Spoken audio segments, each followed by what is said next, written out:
रूस ने भारत के सामने एक ऐसा प्रस्ताव रखा है जो भारतीय वायुसेना की ताकत को नई ऊंचाइयों पर ले जा सकता है। ये प्रस्ताव है 5वीं पीढ़ी के स्टील फाइटर जेट SU-57 की बिक्री और भारत में ही इसके निर्माण की। खास बात यह है कि रूस इस सौदे के तहत 100% टेक्नोलॉजी ट्रांसफर और सोर्स कोड देने को तैयार है, जो किसी भी देश के लिए अहम मौका होता है। चीन और पाकिस्तान के बढ़ते खतरे के बीच ये प्रस्ताव भारत के लिए गेम चेंजर माना जा रहा है। तो चलिए इस अपडेट को डिटेल में जानते हैं। लेकिन आगे बढ़ने से पहले एक रिक्वेस्ट है कि जो भी लोग इस चैनल पर नए हैं वो हमारे चैनल को सब्सक्राइब ज़रूर करें। इस काम के कोई पैसे नहीं लगते हैं, बल्कि इससे हमें मोटिवेशन मिलता है। तो चलिए आगे बढ़ते हैं। रूस ने भारत को SU-57 लड़ाकू विमान बेचने की पेशकश की है। रूस की पेशकश में भारत में मेक इन इंडिया के तहत 5वीं पीढ़ी के लड़ाकू विमान का निर्माण शामिल है। रूस के ऑफर में कहा गया है कि अगर भारत सौदा करता है तो इसी साल से प्रोडक्शन शुरू कर दिया जाएगा। रूस ने भारत को 100% टेक्नोलॉजी ट्रांसफर और सोर्स कोड देने की बात कही है। SU-57 का एक ऐसा वेरिएंट है जिसे रूस ने बेचने के लिए बनाया है। इसमें एडवांस रडार सिस्टम है, हथियारों को रखने के लिए इंटरनल बे है, जिससे इसकी स्टील क्षमता बरकरार रहती है, और इसका शरीर तिरछे डिजाइन में बनाया है, जिससे जब रडार की किरणें इस पर पड़ती है तो वो सीधी वापस नहीं जाती, बल्कि दूसरी दिशा में मुड़ जाती है। इसलिए रडार को ये जेट दिखता नहीं है। इसके घुमावदार एयर इनटेक भी रडार को इंजन ब्लेड की पहचान करने से रोकते हैं। ऐसे में दुश्मनों के लिए इस फाइटर जेट की पहचान करना काफ़ी मुश्किल हो जाता है। इसके अलावा भारत के पास चूंकि पहले से ही S-400 एयर डिफेंस सिस्टम है और भारत में पहले से ही SU-30 MKI का प्रोडक्शन होता है, इसलिए रूस का कहना है कि उसी प्रोडक्शन यूनिट में SU-57 का निर्माण भी शुरू हो जाएगा और S-400 के साथ इंटीग्रेशन भी आसान होगा। कई डिफेंस एक्सपर्ट का मानना है कि चीन और पाकिस्तान के 5वीं पीढ़ी के लड़ाकू विमान के खतरे को देखते हुए भारत को भी अपनी स्टील क्षमता बढ़ाने पर ध्यान देना चाहिए। और चूंकि भारत के पास अमेरिकी F-35 और रूसी SU-57 ही ऑप्शन है, इसलिए रूस पर भरोसा करना अच्छा फैसला होगा।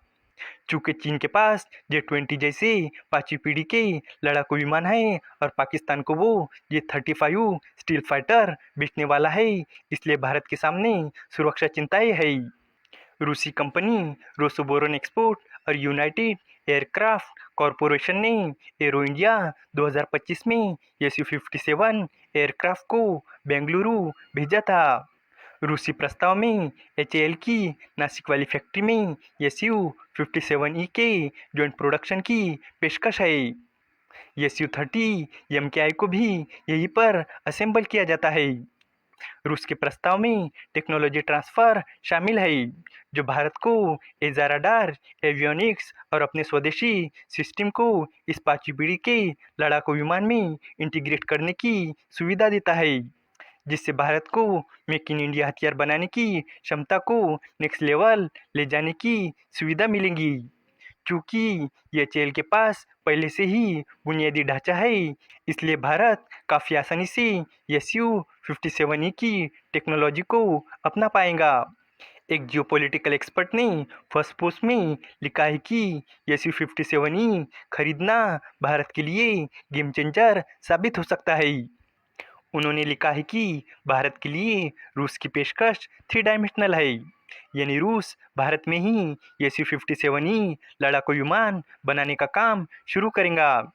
एडवांस टेक्नोलॉजी के साथ SU-30 MKI लड़ाकू विमानों को एडवांस करेगा। भारत को अपने खुद के 5वीं पीढ़ी के यम का कार्यक्रम में सहायता करेगा। इसके अलावा रूस ने भारत को SU-57E के सॉफ्टवेयर सिस्टम यानी सोर्स कोड तक पहुंच देने की भी पेशकश की है, जिसे गेम चेंजर माना जाता है, क्योंकि ऐसी टेक्नोलॉजी शायद ही कभी दी जाती है। अमेरिका या फ्रांस जैसे देश अपने लड़ाकू विमानों की बिक्री के दौरान ऐसी पहुंच की अनुमति नहीं देते हैं। सोर्स कोड तक पहुंच रूस के प्रस्ताव के प्रति खुलेपन को दर्शाती है और भारत को ज़्यादा कंट्रोल देती है।